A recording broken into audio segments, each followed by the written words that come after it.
For the first time in a long time, finally, we have our Mexican Protoss back with us. He's been on a very long hiatus, but he is returning to competitive play, getting ready for DreamHack. And we'll see how things kick off as game number 1 is on Romanticide.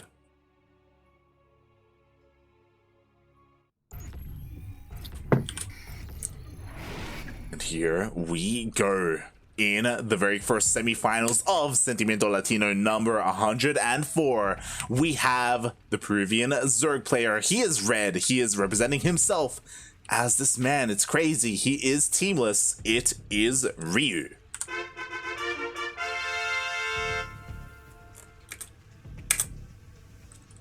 And spotting in the bottom right hand side of Romanticide LE, playing for Team Alpha X, it is the blue Protoss Pacomike.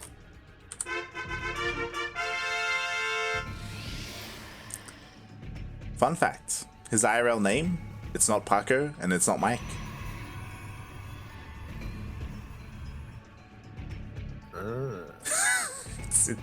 It's something completely different. It doesn't make any goddamn sense to me. I don't shaking my head.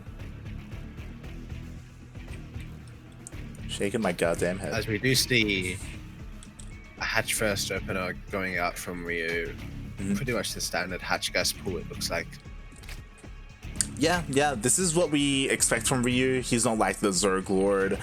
He's not ultra aggressive. Like, he is one of those players, one of those rare players, rare Zergs that is okay with going into the later stages of this game.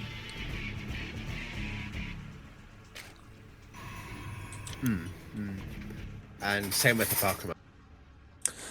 Yeah. So far, Just going for the standard Nexus Forge, Nexus Cybercore. Definitely. I expect him to open up with a Stargate follow-up.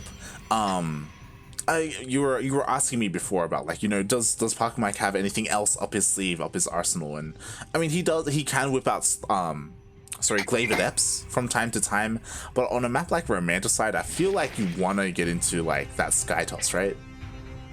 Yeah, definitely. And interesting with Ryu, he's opening Overlord speed, which is very nice if you want to confirm what your opponent's doing. Now, this is a choice that Lambo's talked about if you feel confident in your play in the macro game, because this weakens your timings by a lot.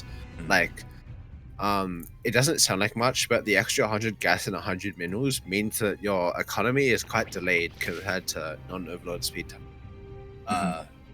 plays. Yeah. Fun fact, I know Oreo has been playing with this a lot as well, just because because of the value that Overlord speed can give you when it comes to scouting and making sure you know exactly what your Protoss opponent is going for, just to make sure you don't get like blindsided or anything like that. Yeah. And with this, Ryu, he dives in and he sees the Stargate. Nothing out of the ordinary. And I expect, he's going Void Rays, so pretty much the standard meta. But the question is, will he be going for 1 or 2 Stargate Void Ray? Yeah, that is the real question here. I mean, I would expect him to go double Stargate, but we'll see. Pacomike could, he could whip out something a little bit more crazy and catch his opponents and us off guard. He forgot it's 46 pylon. Oh no. I mean, but his adepts get in. Yeah, that sort of fixed his supply problem. By sacrificing his adepts for 3 drones, like that is worth it generally. 3 or more drones for 2 adepts, I think it was. That's a fair trade for the Protoss. You're pretty happy if you get that. Yeah, definitely. Really nicely done there by Pacomike. Of course, he also scouts as well. He makes sure that there isn't any like crazy early lair timing or anything like that, as at the moment Ryu, he's just droning up. Like, no tech whatsoever has really been thrown down. And Pacomike, for his part, he is getting the pretty early 3rd Nexus. Will in fact be playing 1 Stargate, throwing down a Twilight and Forge, getting the Oracle. This has become more of the standard, I would say, from the I Am Katowice meta. Maybe they were fearful of the Zergs preparing counters after two Stargate Voidwave featured so heavily in the Last Chance tournament. Yeah, it really makes sense how the meta has slowly evolved. You know, if something becomes a little bit too popular, then as you said, it can kind of be blindly hard countered, so you need to mix other things in as well as all the stasis does go down, but the Oracle dies. Yeah, that's very big. Basically, Ryu has the opportunity now to go for some pretty funky timings if he chooses. And Pacomike has no real way to scout without the Revelate ability from the Oracle. Void Rays, they're not the best scouting units. They're pretty slow compared to Oracles, and Queens can deflect them with ease. Yeah, exactly. And we could see a timing, right? Like, we have a decent amount of Queens. We have the Roach Horn finishing up, but of course we do have the Evo Chambers, so most likely going to be working towards one of those upgrades. And interestingly, we have Immortal StarDuck for Pacomike. Yeah, so he's going for Charge or Archon Storm. This is a very early Storm, by the way. Usually you get Storm with +2. So Pacomike might be really prioritizing his defense now that he has a little bit less scouting information, getting the early Temple attack. Yeah, pretty interesting, especially because like he's also, unlike a couple of other Protoss players, like he has stopped Void Ray production. Like he's like, all right, you know, I just had the initial couple of air units to begin with, and then that's it for the Stargate for now, and he's committing to a more ground focused army. Yeah, interesting play by Ryu here, dropping a Spire, maybe abusing the fact of the Oracle dies so he won't know. Also, he has not started his upgrade yet, which is an oversight. Yeah, it's by 7 minutes. It's kind of late. Very odd, especially because of how early he got that Evo Chamber.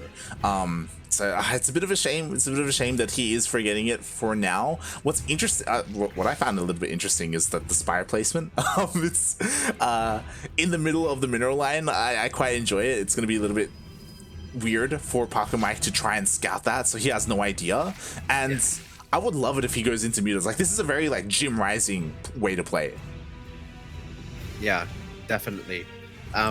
But to Pacomike's credit, he does have Storm. He does have the Archon's Fantia. So the mutas will have to take an alternate route to not get spotted and get into the mineral lane potentially. But Pacomike is prepared. Even if he doesn't scout the Spire, he's taking the anti-muta precautions, getting static in his mineral lanes. Yeah, we have some cannons, not in the main base, which is a little bit concerning. We do have Pacomike pushing out across the map, though, looking to try and hit this northern base, and it looks like he should get a cancel. Meanwhile, the mutas are finishing up, and Ryu is going for a bit of a counter attack. Oh. Yeah, Pacomike's sort of hitting an interesting timing here. Ryu doesn't have the most Roach Ravager, so if Pacomike knew this, he might have been committing further. He might have lost his timing window now, because Ryu has spotted this and is spamming Roach Ravager. That he is. And without heavy... Yeah, one of the High Templar actually got sniped by the mutas, and now the mutas, they just dive into the main, and the main is vulnerable where there is no stack defense whatsoever. Yeah, this isn't the most amount of mutas though, so Stalker weapons will be able to deal with this. But yeah, it's a bit of chaos and delaying Pacomike's push. This is not an army I would want to be pushing onto creep with. Yeah, exactly. Yeah. And there's a lot going on right now. The Fleet Beacon and the second Stargate was thrown down. Ooh, the mutas, they get a nice scout of the carriers. At the same time, there is a little bit of aggression. The Zealots were dealt with the the Void Ray. I'm not too sure what's it doing here in the center of the map. Oh no, the Mist Rally! No! The Immortal, especially, is very, very helpful as Roach Ravager. You really don't want to be losing it. It's basically the backbone of your army. Like, sure, Archons are good, but Immortal High Templar is really how you kill Roach Ravager. Yeah, definitely. Yeah, it feels bad, man. Meanwhile, the mutas do dive in. A couple of the high tempo were sniped. All of them were forced to be turned into Archons at the same time. Another rally towards that fourth base. There was a bit of chaos all over the place, things going on, but things are slowly starting to settle down. And in the end, I feel like Ryu's in a pretty good place. Like, I don't think there was really any, like, no drones went down. He's able to freely expand, and throughout all of this, like, he was the one causing chaos, dealing a lot of damage, and he was able to scout the transition of Pacomike. Yeah, he has also a little bit of money in the bank now, for any tech transitions he wants to do. He's pretty close to maxing out as well. To Pacomike's credit, he does have a very healthy account, and he is transitioning into the late game Skysource army, getting a couple of Phoenix to deal with in Mutalisk. Oh, that he is, and I mean, thankfully, it looks like the mutas, like, their time in this game is kind of passed a little bit. Like, they're not going to find too much more damage. These roaches as well, it's a little bit of dead supply. Ryu does need to eventually tech out of this. And yeah, he's not really been able to accomplish much here. Meanwhile, Pacomike is pushing out. He's got his first carrier. Yeah, and another thing I just noticed, Ryu didn't start his upgrades for the longest time. It's 11 minutes into the game, he's at 0-0. 0-0 right now. Feels bad, man, especially because of how early he got those upgrades. Oh god, Archon shots go off on the mutas, and this is a little bit difficult. I mean, there are plenty of workers and there's only one carrier. Yeah. What I would have liked to see from Pacomike here is maybe a bit more posturing, because these lurkers, I believe, are not upgraded yet. Yeah, they're only at 8 range. Unupgraded lurkers can be killed very effectively by Arcana model Templar. But yeah, he's just opting to play it safe for now, maybe spotting the lack of Ryu's upgrades and saying, hey, I'm about to get +3, I'm about to get +1 air weapons. I can wait. I have time on my side. Yeah, definitely. Like, there's no reason for him to commit now and kind of hit an anti-timing before his upgrades go in, where he will have a much greater advantage. So he's just kind of posturing out here, you know, outside the creep, clearing up what he can, picking off a couple of free units here and there, waiting for his upgrades to finally kick in, and then he can start to commit a little bit more. Yeah, his Zealot slip off the 5th base from Ryu. Yeah, but it doesn't matter that much because Ryu doesn't have the highest drone count, so he's not oversaturated on any bases. But it is still a nice bit of economic damage. Definitely. I'm honestly surprised that happened. Like, it felt like Ryu, for the most part, had his army out here, like, too close to that base, so it's surprising that did go down. Meanwhile, there is another Zealot run by. This time it does get intercepted by the Red Travagers, so this time Ryu will be able to be there in time, but ooh, the main army goes in. Yeah, catches off the last of the Mutalisk and a couple Hydras, and counts with the base again, kills with the static. This is a nice move by Pacomike. And again, it feels like he's just got the better sort of setup in this game because of his upgrade advantage. Like, Pacomike's units are just that much stronger than Ryu's right now. Exactly. Oh my god, at the same time, a War Prism actually got into the main base. Zealots are just evaporating, just disintegrating that mineral line. At the same time, sure, there is a bit of a run by, but like, these roaches aren't going to find too much here whatsoever, and Pacomike is doing it. Those Zealots actually, they ran straight through the Zerg. Like, through all of the creep. How? Into the main base. How did that happen? I assume that wasn't the case because I didn't want to believe it, but okay, apparently that did happen. Jesus. Yeah, Ryu's in a rough spot right now. His economy is really struggling, only on 67 drones, and Pacomike's got a very scary army. He does have Vipers out, which is nice. Viper, Lurker, Corruptor, that isn't an army you can fight into easily, but Pacomike does have the eco lead, and he is able to sort of take advantage of clearing up all of this creep by setting off all of these run-bys, sort of tearing Ryu apart. Yeah, exactly. Like, unfortunately, Ryu just isn't set up for this. Like, these bases, like, he's double expanding, but he's so vulnerable right there as the northern base does go down. Meanwhile, storms do blanket the army, but some nice yoinks. Yeah, gets a carrier, though Pacomike isn't the heaviest into Skytoss, but yeah, these Zealot run-bys are really, really taxing Ryu right now.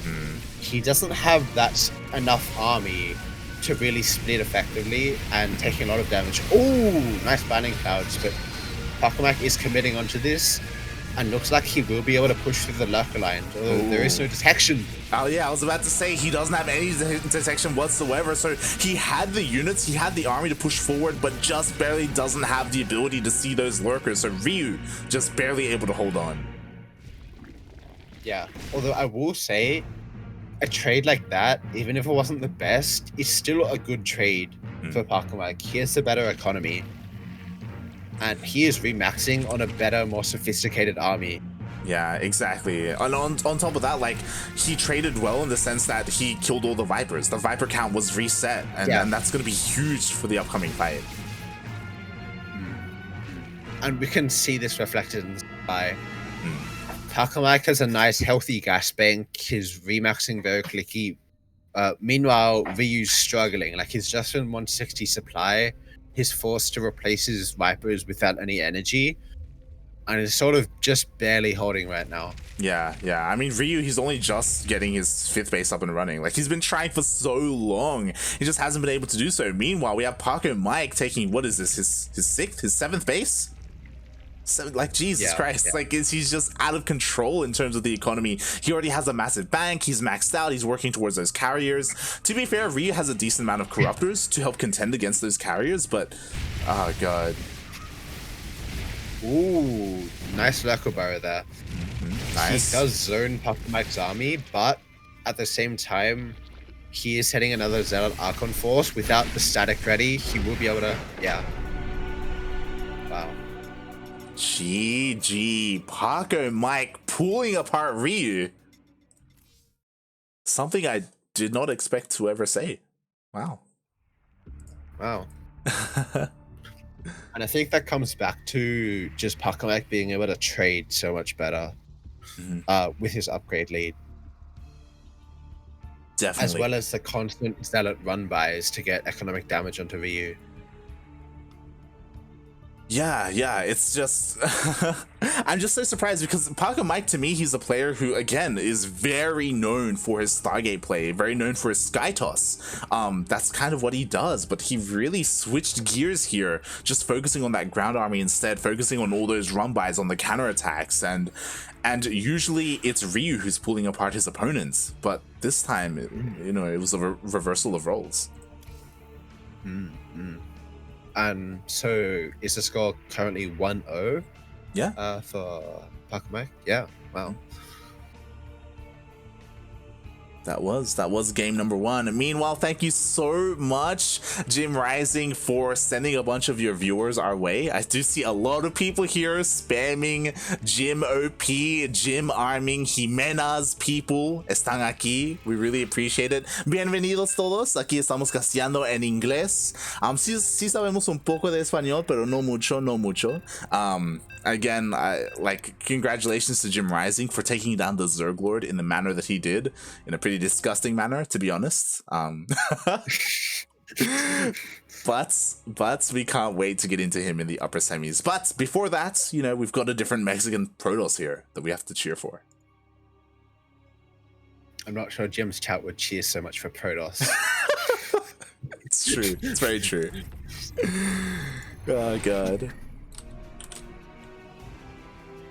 All right, but here we are. Aquí estamos in game number 2 between these two players in the lower semifinals of Sentimiento Latino number 104. We have the Peruvian Zerg player, the Red Zerg, representing himself, currently down 0-1 in this best of 3. It is Ryu.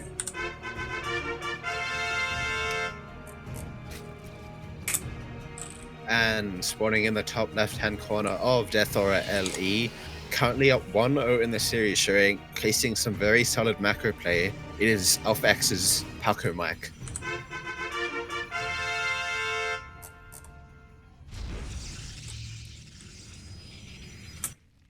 Oh boy, and this is scary because now we're on Death Aura, and wow, yeah. It's I would say 2 of the most Protoss favored maps in a row in PvZ. I would agree. Oh boy, so Ryu really bold here. I don't know if maybe he's just feeling comfortable on this map. Maybe he's overconfident in his playstyle. Maybe he just doesn't care. I don't know. But yeah, really interesting that these are the first 2 maps in this series. Yeah.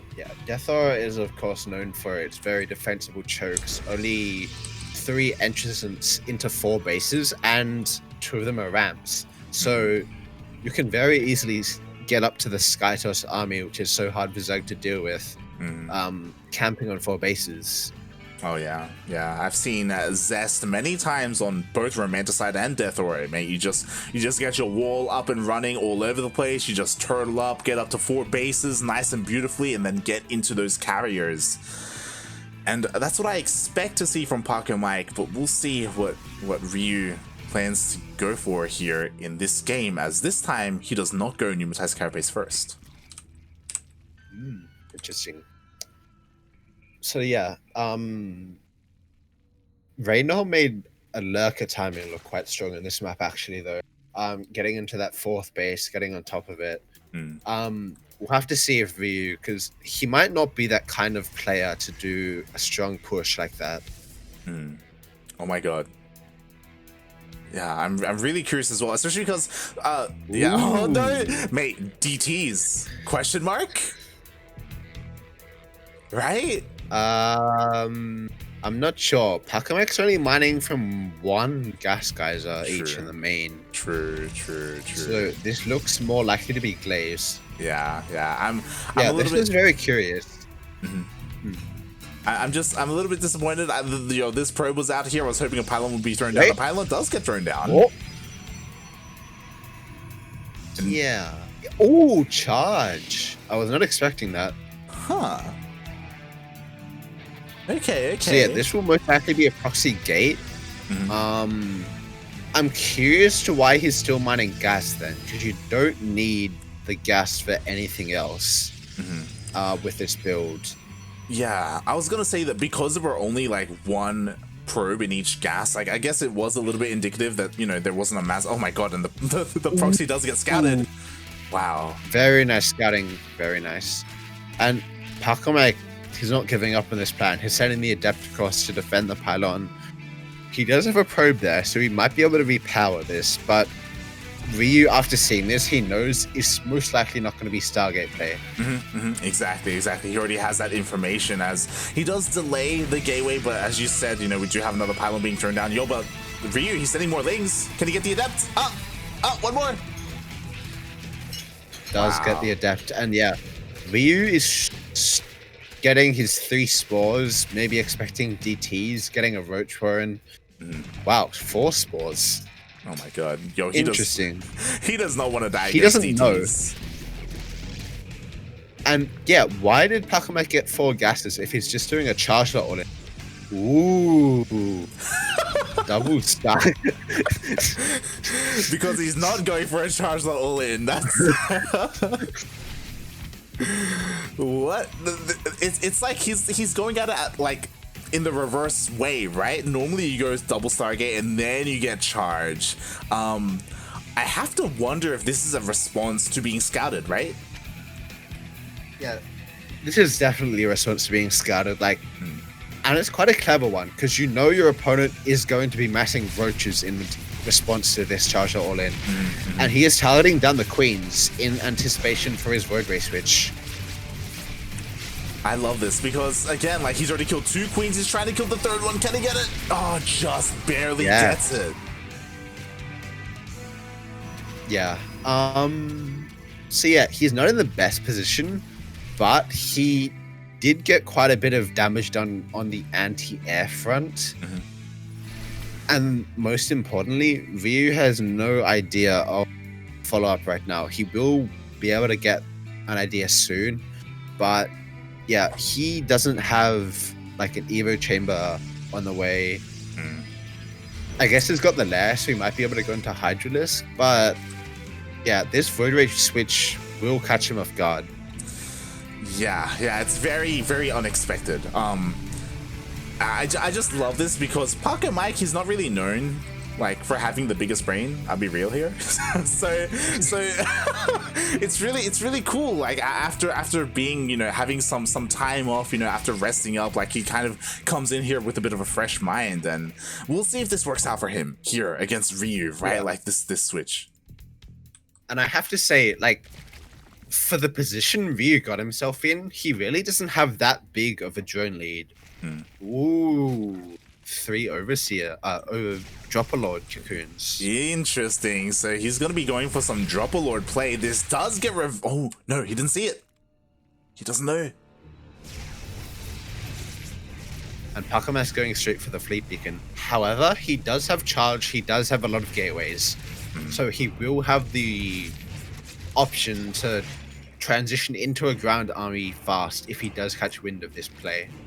Exactly. But the problem is, like, will he be able to? Like, he is here outside the base, so he should be able to spot it. And if he does, like, obviously he has the opportunity, the chance to focus down these overlords. But the armies, they miss each other.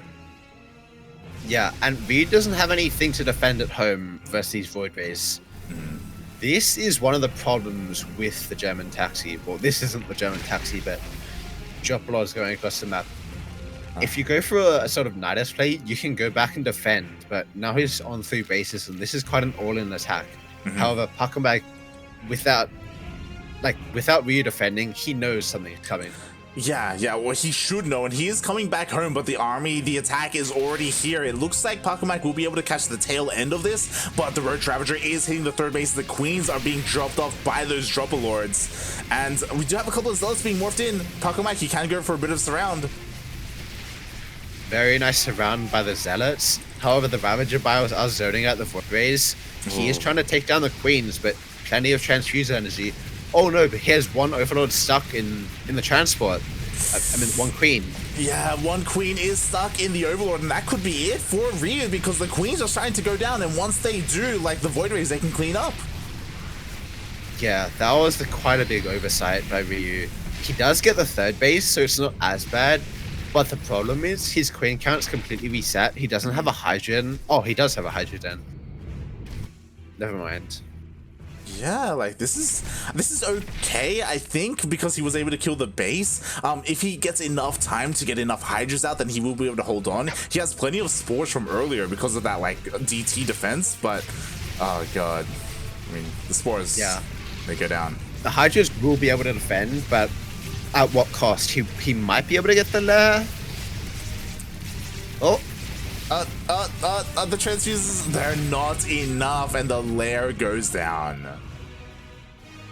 Kind of an odd choice to put the lair at your 3rd base. Yeah. No, yeah. I'm sure Ryu regrets that decision. Again, Ryu, he has no upgrades. He hasn't got the +1 even started, and Pacomike already has +1 on his air weapons, getting +1 on his ground, and he has carriers out already, and carriers are one of the units that scale the most with upgrades. Like, they've got 8 interceptors which attack twice each. Oh god, feels bad, man. And the carriers are here, and okay, we'll see what the what the Hydras can do. The Voiders were out of position, but they do get recalled back home. Yeah, warping in 6 sentries are kind of a smart call because there's no Ravagers here. The problem is Pacomike has no static, so we'll have to be a bit careful here. He might end up choosing to sack the space or go in. And so far, he is going in. Nice force fields again. The biggest weakness with this army is there are no Ravagers to stop those force fields from going down. So he is splitting up the army quite nicely. We even have a couple more Zealots being warped in. Yeah, and without the Roach buffer, these Zealots are very effective against the Hydra. However, the carriers are out of interceptors. The Queens are pushing in. But these constant Zealot warp-ins, they might be enough. They may be, as I don't think any of the Void Rays have fallen quite yet. There we go. Oh, Zealots more warped in. Actually, Archons instead. Interesting. We'll see if he has enough time, as the Hydra count is being thinned out. Yeah. And the more time, the better for Pacomike. Like, these Archons are killers versus Queen Hydra's army. Yeah. Usually you want roaches to tank the Archons, because Hydras are very fragile, and it is a defense. Yeah, he does defend. He barely lost anything here at his 4th base, or I guess his 3rd base now. The Nexus stood strong. A couple of workers went down, but nothing too significant.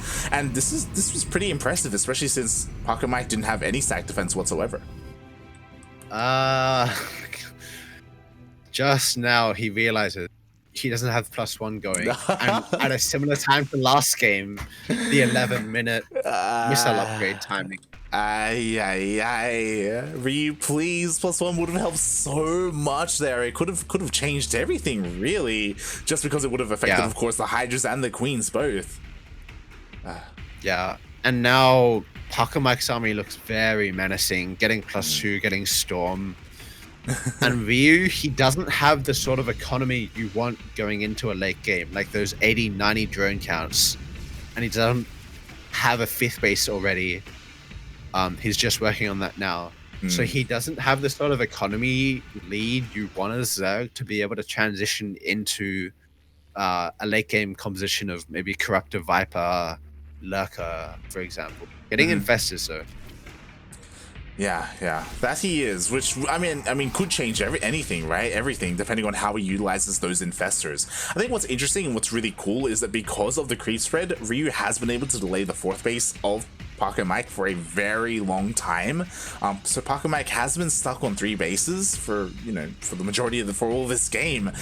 So because of that, like, I feel like Ryu economically isn't in the worst place. Yeah. It's just tech-wise is behind, right? Because he's still making roaches, and roaches are not what you want as an anti-ground switch this late into the game. Like, he is working on a Lurker Den, but he's kind of pushing out before he gets to the Lurkers. High Templar could be very, very powerful versus Hydralist comp. Oh, that they can, especially since Storm is already done. We do have Microglow's Shrouds being thrown down, but the Storms! Yeah, this is what happens when you don't have something to zone out the High Templar. And these Storms have just eviscerated the Hydralist count. He is getting nice fungals on the retreat, but the problem is Pacomike now knows this is what tech you're on. I can go kill this. I have a massive Skytoss army supported well by spellcasters. Yeah, like he can kind of just aim it at this point. The infestors are out of energy. There's only a handful of Hydras left. There are a couple of Queens that are coming in to help support the army, but there's still plenty of energy for Storm. Yeah, these 2 High Templar are going to deal massive damage to the Hydras count. He's getting on top of the 3rd base now, and again, the Storms are just brutal versus Hydralist. Chichiga gets cold. Wow, GG, well played. Pacomike 2-0's Ryu. I did not expect that one coming. That's yo, I was saying, that's what I was saying. Pacomike, he is straight up the best Protoss player in Latin America. Oh boy, and he's here looking to, make sure that no one can doubt that. Make sure that he still has that title as he moves on to the finals.